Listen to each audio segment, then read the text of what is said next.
Hello, on est en live. Aujourd'hui, je vais parler de tarification émotive. Bienvenue dans une capsule cash flow. Je sais, on est lundi, je vous en fais une autre demain.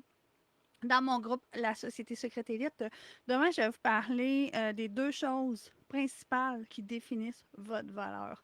Aujourd'hui, j'ai envie de vous parler d'une anecdote que j'ai vécue en fin de semaine, puis j'ai trouvé ça super intéressant. J'ai dit, c'est sûr, il faut que j'en parle à ma gang. Euh, vous allez comprendre vraiment à quel point la tarification a à voir avec votre côté émotif, a à voir avec la valeur que vous vous accordez dans le regard des gens.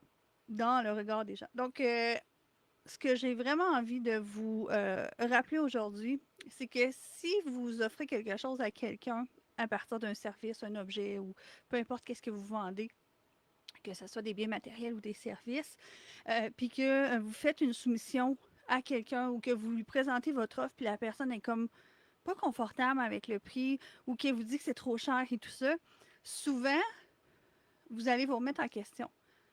Vous allez vous dire, ah, peut-être que je ne suis pas assez solide. Demain, je vais vous montrer les deux choses qui vont vraiment, vraiment vous aider à appuyer votre valeur. Mais aujourd'hui, je veux juste vous rappeler à quel point une personne n'est pas les gens. Souvent, vous allez vous faire répéter que c'est trop dispendieux par trois, quatre personnes, puis automatiquement, vous allez associer ça à quelque chose de comme si vous deviez baisser votre prix, comme si vous étiez en dehors de la traque ou peu importe. Puis je trouve ça hyper dommage. Fait que je vous raconte une histoire, une anecdote à l'instant où est-ce que je me déclare coupable, je me déclare coupable d'avoir essayé d'évaluer quelque chose euh, pour mon bien, puis en même temps que ça n'a pas fonctionné. J'étais très heureuse pour la personne qui a dit non. Je vous raconte ça tout de suite. Moi et Mathieu, on est présentement à la recherche d'une maison. Donc, on a commencé à visiter des maisons, on a commencé à aller voir des choses. Puis, en fin de semaine, on était voir une maison. Elle était pas pire. Elle était pas pire, mais il y avait quelques rénovations qui me fatiguaient. Il y avait réellement un manque au niveau de la superficie de la maison. Il nous manquait au moins une chambre. Moi et Mathieu, les deux, on travaille de la maison. Et d'avoir chacun notre bureau pour nous, c'est super essentiel. Fait que c'était vraiment quelque chose qui était important pour nous. La maison, elle nous travaillait un petit peu parce elle avait un cachet, puis on savait que c'était une construction qui était hyper solide pour le futur. Fait qu'on savait que si on mettait de l'argent en rénovation, qu'on la remettait à notre goût, qu'on la mettait au goût du jour, éventuellement, on aurait fait probablement un énorme profit sur cette maison-là parce que le prix était quand même bon. Sauf qu'elle ne répondait pas 100% à mes besoins, aux besoins Mathieu. Est-ce que vous me voyez venir là? Ici, il y a un manque d'intérêt de ma part. Il y a un manque d'intérêt de la part de Mathieu par rapport aux produits sur le marché.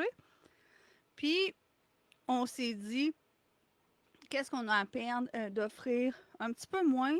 Nous, on se sentirait bien parce qu'on se dirait, ah, elle n'est pas parfaite, mais on ne l'a pas payé cher. C'était vraiment intéressant parce que j'ai amené ma proposition à la personne. Il y avait je demandais quelques petits travaux légers et un ajustement au niveau du prix.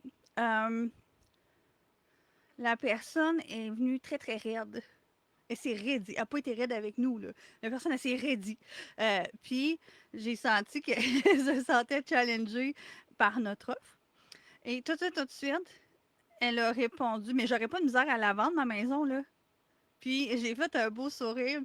Tout de suite, mes épaules ont baissé aussi parce que j'étais remplie de compassion. Mon but, c'était pas d'enlever quelque chose à quelqu'un. Mon but, c'était pas non plus euh, de faire perdre quelque chose à quelqu'un. Par contre, pour nos besoins, c'était pas idéal. Puis on s'est dit, on va faire une offre.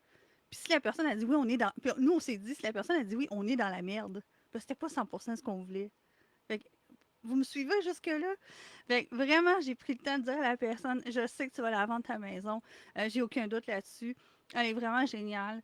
Puis j'ai dit, pour être honnête, elle répondait pas 100% à nos besoins. Fait que je sais que la personne, elle va pas baisser son prix. Puis je sais que la personne, elle va vendre sa maison. Fait que, puis c'est la même chose pour vous. Vous n'avez pas nécessairement à baisser vos prix pour avoir plus de clients. Puis demain, je vais vous parler vraiment des choses qui définissent votre valeur. C'est super important d'être capable de comprendre qu'est-ce qui définit votre valeur. Fait que j'ai deux points majeurs à vous partager par rapport à votre tarification pour pas que ça devienne la tarification émotive lorsqu'on se met à baisser nos prix parce qu'on perd confiance en nous. Fait que demain, je vous aborde ce sujet-là. J'ai vraiment hâte. Moi, je m'en vais en Zoom avec mes clients. Fait que je vous dis ciao, bye. Puis j'espère que ce live-là aujourd'hui va vous aider. Il n'y a pas de raison de baisser votre prix alors que la raison principale de pourquoi souvent les gens vont faire une offre à la baisse, c'est réellement leur manque d'intérêt. Demain, je vous montre comment booster l'intérêt de votre client idéal. Parce que des mauvais matchs, des clients qui ne sont pas idéaux pour vous, ça ne veut pas dire que ce pas des bonnes personnes, là. Ça n'a rien à voir. Mais des personnes qui ne sont pas nécessairement assez affamées de votre offre, il y en existe, puis on les laisse aller. Ciao, bye!